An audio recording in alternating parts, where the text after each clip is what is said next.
Hey, what's up guys? Back with another video. If you're joining for the first time, do remember you are appreciated and thank you for watching. So first off, you have an auto on and off, and you can use that if you don't want to drain your batteries on this. I have it off for now because I don't really need it, but I just wanted to show you where to go. You go to menu and you scroll over to system settings like so.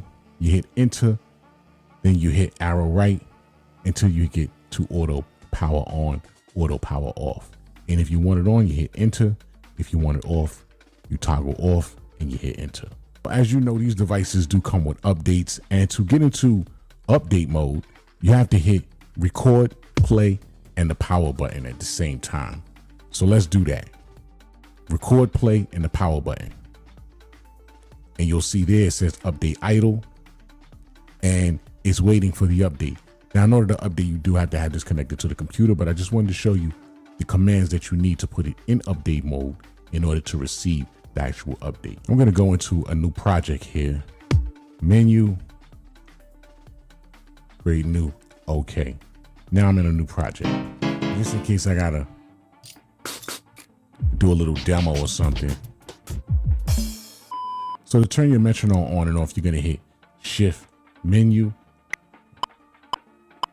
And to turn it off, you hit shift menu again. Shift menu on, shift menu off. Tap tempo on the ChordCat. You're going to continuously hit BPM like this until you get to the tempo that you desire. So you just tap BPM and that's going to be your tap tempo. There's an option here where you can record weight. Like if you want to do some type of automation or you want to mess with the effects or something like that, you can make the ChordCat record weight. So in order to do that, you're going to hit record and play at the same time. And you'll notice there, the record button is blinking. So that means that the ChordCat is actually waiting for you to make a move. And as soon as you make a move, it's going to start recording. Let's undo that. Let's do that again. You're going to press record and play simultaneously at the same time. And you'll notice the record button is blinking. And as soon as you do your performance, it's going to record. So for standard record, you're going to press play, then hold record. And you'll notice the record button is solid. That's for the standard record mode. And to get out of record mode, you're going to hit record again. And now it's not recording. Let's see what I want to do.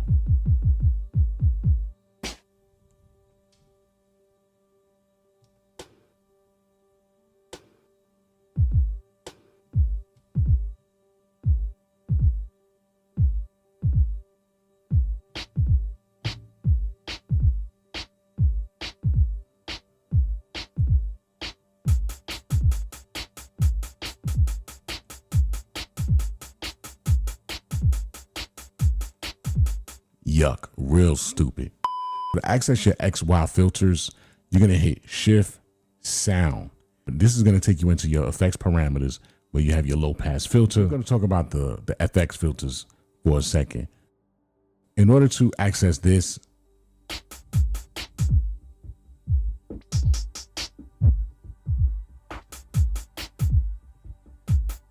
like so, and you can go ahead and play with your filters however you want to do it. And if you want to record it, you record it.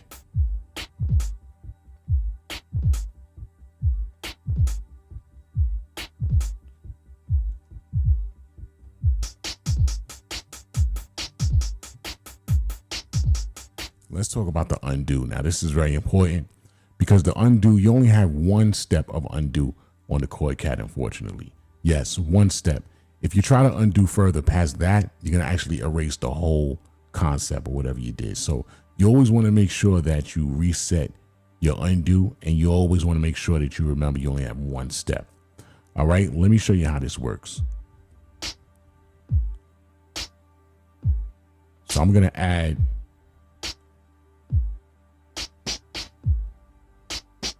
I just added that. I'm going to undo it. That's it. I only have one undo. So if I want to reset the undo, I have to stop the record and record again. And now it's reset. And I can Undo again.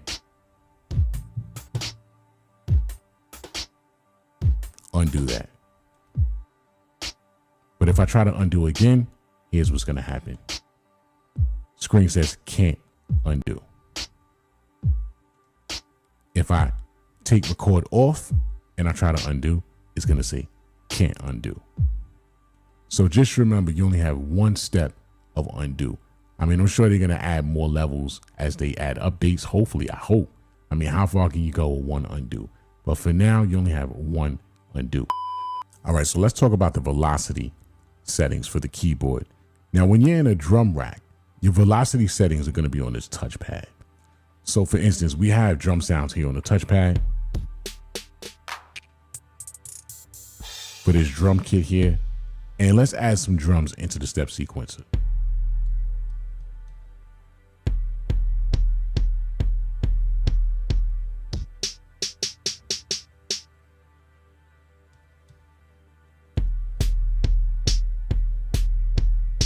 All right, cool. So we got some silly drums that I just added in the step sequencer. And let's say we want to edit that velocity. We want to bring down the volume of some of those drums there.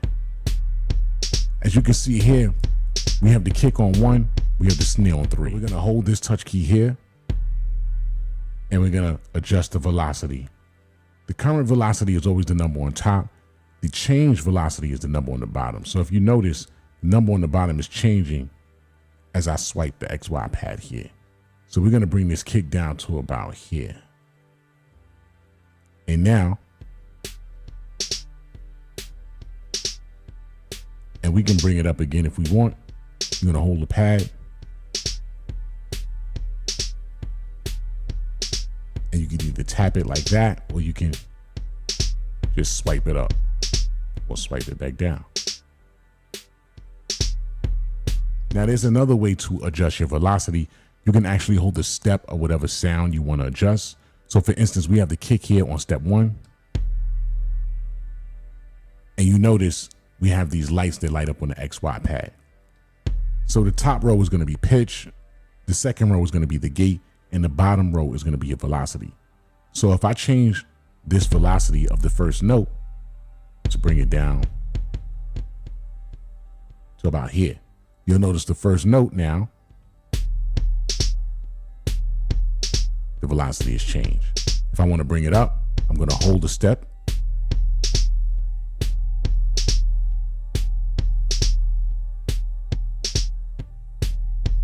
You actually have 3 settings when you hold a step like this. The first step is going to be your pitch. So if you adjust the pitch of this step, it's going to change the pitch of that note.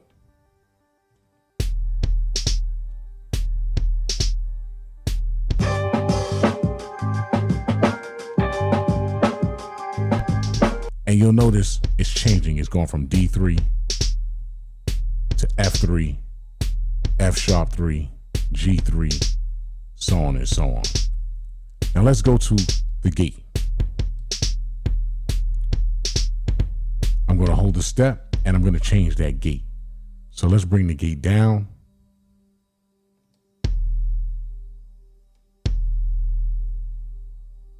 To about here. Let's see. And you notice that it doesn't sustain as much as it was because I brought the gate down.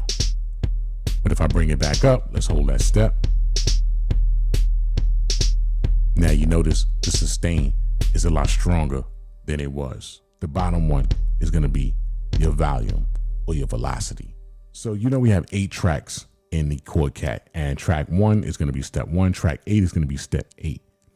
If you notice here, the bottom, I don't know if you'll be able to see that, but if you notice 13, 14, 15, and 16 are white. These white steps down here are going to be settings for the track that you are currently on. Right now, we're currently on track 1. 2 is going to be track 2. 3 is going to be track 3, so on and so on. Here on step 13, if we hold it, that's going to be our track volume. Step 2 is going to be the track pan. Step 3 is going to be your reverb send. And track 16 is going to be your chorus send. So let's check each one to see what it does. So track 1. It's going to be the track volume. So we're going to turn the volume down because all of that was on the one track. Let's do the track pan. Now it's hard left. It's hard right. And now it's back in the center. This is going to be the reverb send. Let's send some reverb.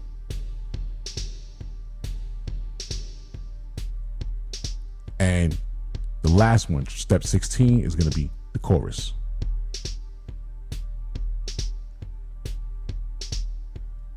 As I've mentioned many times before, the ChordCat is really simple to use. It's not a lot of steps or a lot of things that you have to learn or a lot of things that you have to know. I just wanted to go over some basic steps and things that you need to know. As I said before, everything is laid out on the ChordCat for you. You have the commands down here at the bottom. For instance, 1 and 2 is going to be your octave. Step 3 and 4 is going to be your transpose. Key and scale, 5 and 6. Direction of the pattern is going to be 7 and 8. And then you can switch back to whatever it was previously. Step 11 is going to be your swing. 12 and 13 is going to be your step shift, where you can shift keys back and forth. Hold is going to be sub parameters. And delete is going to be copy and paste. Record is going to be undo. Menu is metronome. Mute solo is track. Pattern chain is going to be the pattern button. Cruiser button is going to be chord set. And your voicing is going to be the chord button. And you can toggle your pages with step 1 and 2. Toggle your lengths with step 3 and 4. This ChordCat is pretty simple to use. You just got to give it some time. You can learn this in a day. I say 2 the most. Remember, you are appreciated. And I'm going to catch you guys in the next video. Take care.